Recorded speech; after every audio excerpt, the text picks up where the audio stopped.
Welcome back to Young Truck Reactions. The next video we're going to do is young girl was attempted to be kidnapped by her Lyft driver when her mom ordered her a Lyft to go to an appointment. One moment.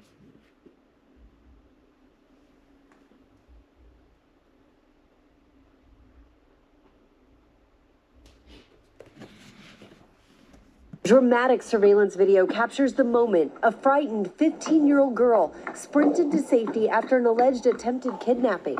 My whole world just shattered. Utah mom Karina Ramirez says she called a Lyft for her daughter Caitlin Saturday to take her to an appointment. Then just moments after the driver picked her daughter up, she says she received a chilling phone call. She's like, Mom, did you just cancel the Lyft? And I was like, no, I didn't.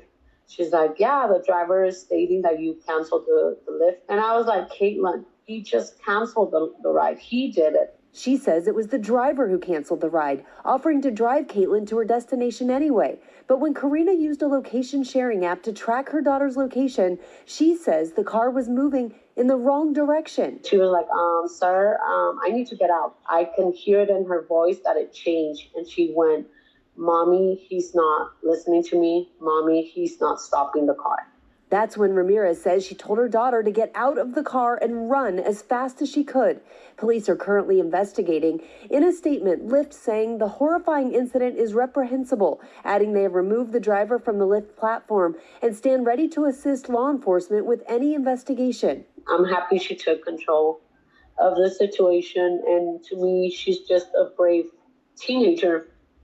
You can see that mom getting emotional. Police telling ABC News it's too early to know whether or not the driver will face charges, but this incident happened less than 48 hours before Lyft's announcement on Monday of a new service. It's called Lyft Teen. It's for kids aged 13 to 17 to request rides that their parents can monitor in the app. Lyft says it's safe for teens, but authorities suggest sharing your location with relatives, like in this case, and follow along with the rideshare with GPS and request pickups and drop-offs at public locations whenever possible, guys. Yeah, that is really helpful advice. Okay, thank you, Rhiannon. Are you researching dental implants? That is a crazy situation.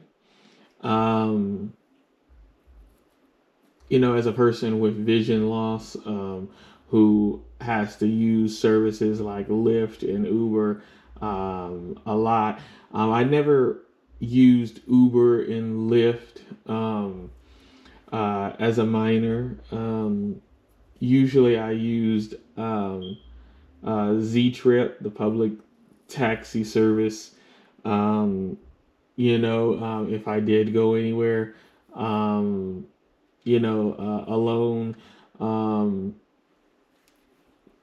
I don't even know if Uber and Lyft was even around yet, even when I was a minor, or if it was fairly new, and it was only maybe like a couple years of me being a minor. If it was, I would have to ask someone, because I can't even really remember when Uber and Lyft came out. Hold on, actually I can ask Siri. Hold on, let me see. Voiceover on. Hey Siri, when did Uber and Lyft come out? Uber was founded in 2009 and Lyft was founded in 2012. This answer is from gutstory.com. Voiceover on. Okay, so it was only a few years. It was only like a few years left of me being a minor when 2009. So only about 7 years was left of me being a minor which is not very long, when Uber and Lyft were both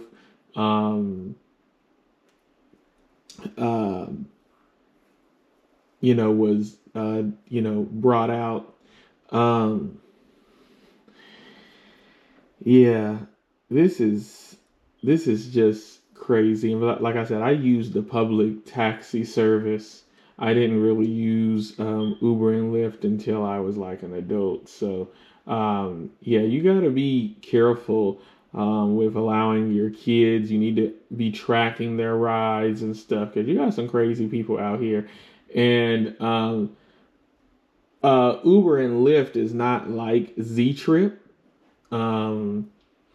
where the drivers go through serious background checks, plus drug screening, plus a deep, um, you know, um, check of their criminal records.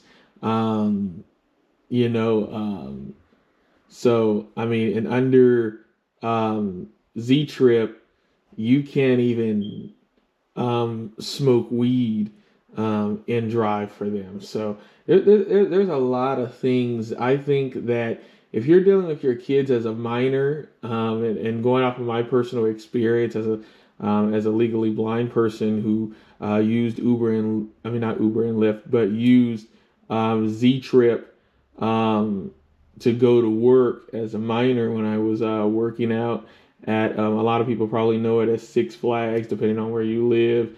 Here in Kansas City, we our location is called Worlds and Oceans of Fun. When I worked out there, I would catch Z Trip and go out there, and I also had personal drivers who came and picked me up and took me to work as a minor and stuff because I knew them and built a relationship with them. And so this is something that I could really speak on very well. And I have several friends and people who can do the same thing because even as a minor, they had certain taxi drivers who they had as personal chauffeur type, when they needed a ride scheduled with them and they came and picked them up and took them where they needed to go. There's been some talk about Uber and Lyft where you can select favorite drivers and things like that to come and pick you up. But again, like I said, Uber and Lyft is not near as secure as Z-Trip. So I believe that whatever your local taxi service is in your area should be what you should use for your minor children. You may have to pay a little bit more money. You know what I'm saying? For them to ride under that. So they may have to, if your child is going to work, they may just have to pay a little bit more to go to work. If they're just going to an appointment and maybe they don't have like a bank account or they don't have a job or anything like that, you may have to pay more money for them to get there safely and back safely. Yes, because the taxi services is a little bit more money.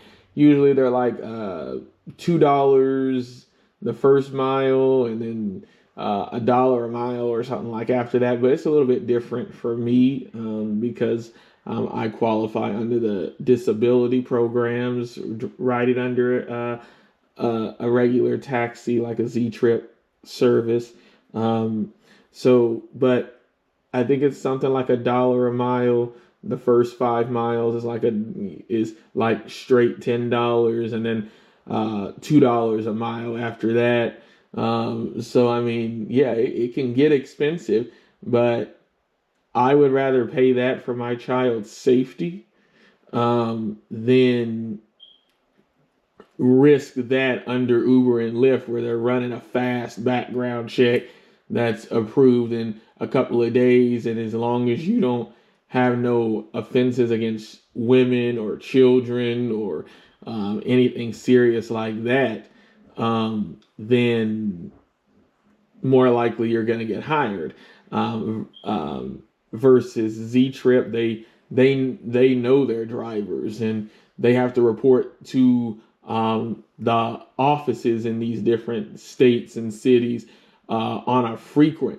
They can get a situation where they need a random drug test, where they want to run a random drug test on them, a random drug test on them at any time. They can just get a phone call right now, and I can be in a car riding with a driver and they can say, I'm in the middle of a ride. But once you finish that, don't pick up no other rides. We need you to come down to the office for a drug test.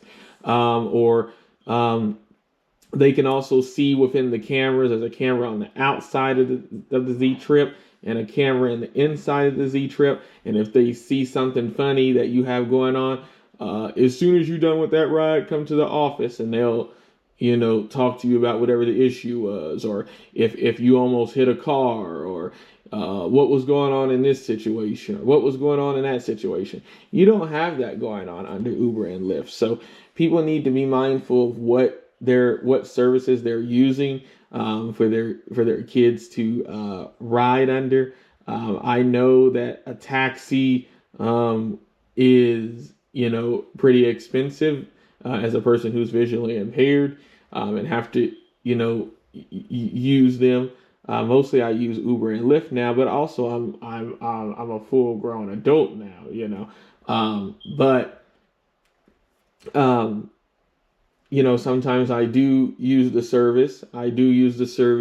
Like when I'm going to things like work, because I can use it for free, because I can do a specialized scheduling service for people with disabilities and all that. So I'm still very familiar with the taxi companies. But for your kids, I really believe that if they're going to ride somewhere by themselves, that Z Trip, or some type of whatever your taxi service is in your local area, is probably going to be the best option. At least until, I would say, maybe like,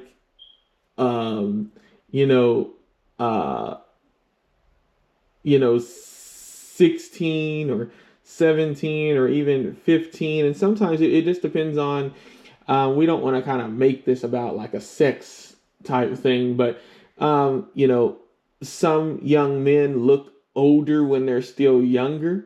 So maybe like for a young man, that looks fully developed and, and look almost like a man. And usually that's around, depending on certain men, 15, 16 or so sometimes, probably no later than 17. You could possibly slide your young man into an Uber or a Lyft, and they may pass as maybe a young man that's maybe 18 or 19.